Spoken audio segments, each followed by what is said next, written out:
In this video, we are going to talk about 3 reasons why you crave those highs and lows in love as a fearful avoidant. I am Pauline and I am so happy you are here because craving these highs and lows can make it really hard to step out of toxic relationships and to actually allow healthy relationships and all the good things that come with that. We can actually be addicted to these highs and lows, and I will go into that in this video. So the first reason that you are craving these highs and lows in your relationship is that you are just used to this dynamic. So most people, most fearful avoidants have had this dynamic of highs and lows in their childhood. And what this means, this dynamic of highs and lows, is that you work and work and work for approval, for attention, for love. And then sometimes you get it. And that is a high. That just feels like, it can feel like euphoria. It's like, oh, finally everything is right in the world. And you see, I am good enough and I do deserve love. And so this is an award system. The award system in your brain is triggered. But then what a lot of fearful avoidants experience is that you kind of fall back down into a low, and sometimes that low is really, really low, where you just feel so worthless, so useless, completely shitty. And that just can go on and on and on. Highs, lows, highs, lows. You work really hard, and then you have it and you think, oh, now I just have to hold on to it. And before you know it, you're dropped back into a low and you're like, how did I get here? And you just feel so horrible. And this can come to play in relationships, but also in so many other different areas of your life. You can have that with relationships. You can have that with money, where at one point you have a lot of money and then all of a sudden you lose it again and you have to work really hard again to get it.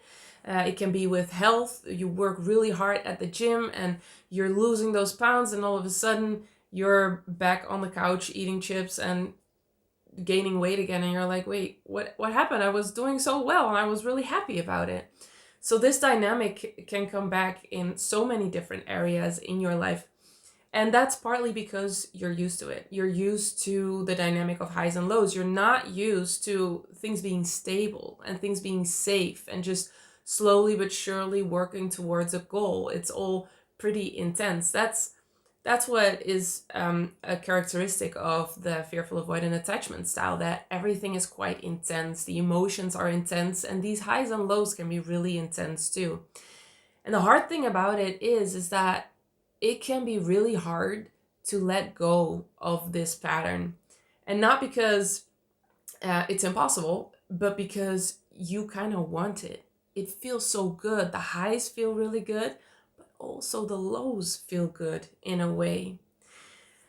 And this is addictive behavior, just chasing a high and then dropping back into a low and then having to work for a high again. And it all makes sense. And it makes sense that it's hard for you to be stable in this, because the highs bring you something. They bring that euphoria, that feeling of, you see, I am good enough. And you've always learned that you weren't good enough just for who you are as a person, but for what you did. And so it is very hard to just allow somebody to love you for you, because that feels so uncomfortable that it feels scary to your fear brain, because you're just so not used to it. You are used to having to work for love. And so you will only allow yourself to receive love when you've worked for it. And the other part of it is that as a fearful avoidant, it is quite convenient to drop back into that low, because it breaks connection. It allows you to hide. It allows you to not be in connection with other people. Okay, so that is the dynamic of highs and lows. And then another reason why you crave these highs and lows apart from you just being used to it and not really knowing anything else and feeling uncomfortable with anything else. Another reason is that your body is actually kind of addicted to these hormones, and that has a lot to do with dopamine that is released whenever you get that approval. So you get that euphoria, that high. And dopamine can feel really good, but that is also a big factor in addiction. So it really can cause you to keep chasing those highs and give your body a shot of dopamine. And the people that tend to have addictive behaviors have a low sensitivity to dopamine, and so they need more and more of it. And that doesn't mean that your brain is wired that way and you won't ever heal from that. No, I believe that's also just learned, and can come from trauma, from just being used to this so much that your body just desensitizes to dopamine. And then what is really interesting, especially in the fearful avoidant attachment style, so this is very specific for this attachment style as opposed to the other three. The way to kind of balance out that dopamine craving and a desensitivity to dopamine and the addictive behaviors is actually the hormone oxytocin. And if you've never heard of that, that is the bonding hormone. That is the love hormone, but more specifically the bonding hormone. So oxytocin is released whenever a mother is breastfeeding her child, or whenever you are hugging people, or when you are intimate with your partner. Oxytocin is released. It is the bonding hormone. And why this is so interesting and important to know, especially for the fearful avoidant attachment style, is this attachment style can also be characterized by the fear of connection. So where anxiously preoccupied attachment style craves connection and is just super happy whenever there is connection and doesn't want to lose it ever again, the fearful avoidant attachment style is actually afraid of connection. They want it, they crave it, but they are also very, very afraid of it because of all the associations, the negative associations with it, which stem from childhood. And so actually the releasing of the hormone oxytocin can be a trigger. So your system can have a sort of allergy. It's not an allergy, but of sort of a resistance to the releasing of the hormone oxytocin. So this means that whenever you are hugging someone or you have an intimate moment with your partner, that hormone is released because that's just what your body does. And that has the power to balance out that addictive behavior or that craving for dopamine. But because you have negative associations with bonding, with connection, and therefore also with oxytocin, you might break the connection and therefore stop the release of oxytocin, or you just don't even want to go there. You stop it before that connection and that bonding actually happens.